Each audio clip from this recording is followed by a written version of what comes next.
चर्चार थिबा सुभद्रा योजना को नहीं आसी बड़ खबर।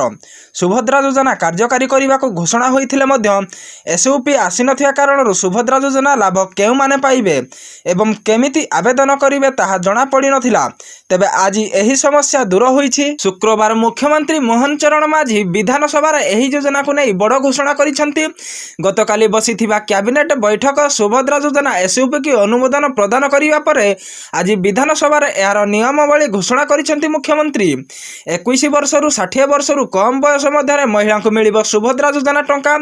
डीबीटी माध्यम महिला अकाउंट को जीव टंका। राज्यर 1 कोटी रु अधिक महिला यह द्वारा लाभवान हेबे। प्रत्येक वर्ष राखी पूर्णिमा और अंतर्जातीय महिला दिवस रे महिला अकाउंट को जीव 5000 लेखाएं टंका।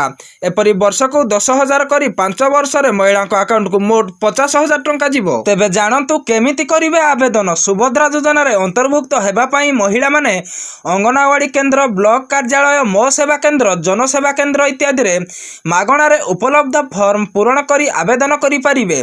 सुभद्रा पई एक कॉल सेंटर मध्य कार्यक्षम हेबो। यार कार्यकारिता एवं तदारख करने को महिला एवं शिशु विकास विभाग एक सुभद्रा समिति सोसाइटी गठन करा जिवो। नजर पकाइबा परवर्ती खबर उपरे हुई जांतु सावधान। ज्वर, उच्च रक्तचाप समेत 156 कलकेट औषध बैन कले केंद्र सरकार। केंद्र सरकार 156 फिक्स डोज कॉम्बिनेशन एफडीसी औषध उपर प्रतिबंधक लगाई। एथिरे रही आंटीबायोटिक, जंत्रणा औषध एवं मल्टीविटामिन औषध। जांच जना पड़ी जे एही औषध गुड़िक स्वास्थ्य प्रति विपद सृष्टि करुछि। केंद्र स्वास्थ्य और परिवार कल्याण मंत्रालय एक विज्ञप्ति जारी करिछि। औषध गुड़िक उत्पादन, बिक्री एवं वितरण उपर संपूर्ण प्रतिबंधक लगाई देइछि। ब्यान औषध मध्य आंटीबायोटिक, एंटी एलर्जी, जंत्रणा उपशम, मल्टीविटामिन एवं ज्वर और उच्च रक्तचाप औषध अंतर्भुक्त। ग्रड वैश्विक परामर्शदाता बोर्ड डीटीएफ एवं केंद्र सरकार द्वारा गठित विशेषज्ञ कमिटी सुपारिश पर एही निष्पत्ति निया जाइछि। नजर पकाइबा परवर्ती खबर उपरे। कोलकाता लज्जा अभियुक्त संजयर निशा थिला पर्न वीडियो। पशु भली थिला आचरण। संजय राय अगस्ट 9 तारिख पूर्व हुए तो यही ना को किछि हाथ गणित परिवार सदस्य और संपर्क व्यतीत अन्य कहीं शुणी नथिबे। किए यही व्यक्ति कौन करे हुए तो कहीं जानी नथिबे। कोलकाता आरजीकर मेडिकल कॉलेज रे महिला ट्रेनिंग डाक्तर को दुष्कर्म और हत्या घटना रे अभियुक्त संजय राय। यही व्यक्तिर कार्यकलाप, मानसिकता और प्रवृत्ति विषय जानिले देह थरी उठिबो। सुरक्षा और अपराधी नियंत्रण दायित्व रे थिबा पुलिस मध्य चिंता करि नथिबे जे एमिति जणे अपराधी मानसिकतार व्यक्ति पुलिस सह संपर्क बढ़ाई चली केमिति। कोलकातार आरजीकर मेडिकल कॉलेज रे महिला ट्रेनिंग डाक्तर दुष्कर्म और हत्या घटना पर सारा देश में आक्रोश निया जलुछि।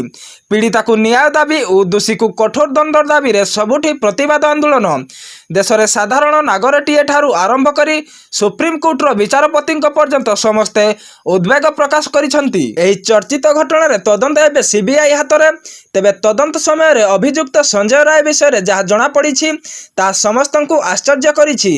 जड़े सीबीआई अधिकारी कहिसेंती कोलकाता डाक्तर दुष्कर्म और हत्या अभियुक्त प्रोफाइल रु चांचल्यकर तथ्य जना पड़ी। से जड़े विकृत मानसिकतार व्यक्ति और पर्न वीडियो देखिबारे थिले अभ्यस्त।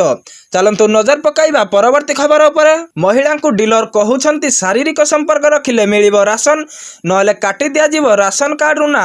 राशन देवा बहाना रे डीलर देउथिले यौन निर्यातना। एही भली मध्य एक लज्जाजनक परिस्थिति देखिबाकू मिलिछि, जेउठी राशन देवा परिवर्ते डीलर जनक महिला मानक सह करुथिले परि। किंतु वर्तमान सामना को आसीछि एही भद्रमुखा पिंधिथिबा राक्षस डीलर रो समस्त सत। एही भली एक लज्जाजनक परिस्थिति देखिबाकू मिलिछि मार्साघाई ब्लॉक अंतर्गत मंगराजपुर अंचल रे। सूचना अनुसार सही अंचल एक डीलर राशन देवा परिवर्ते महिला मानक सह खराब व्यवहार करुथिला। एहा सह तांको नंबर नै तांको सह कथावार्ता मध्ये हुअंती। जदि केही तांको कथारे राजी न हुअंती तेबे तांको तांको राशन कार्ड काटी देबार धमक मध्ये दियंती। केवल एतिकी नुहे बरम से अनेक महिला को तांको सह शारीरिक संपर्क रखिबाकू मध्ये बाध्य करंती। आ शारीरिक संपर्क रखिबा समय से एहार वीडियो बनांती।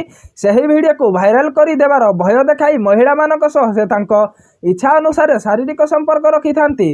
किंतु वर्तमान तांकर सत समस्त सामना को आसीछि।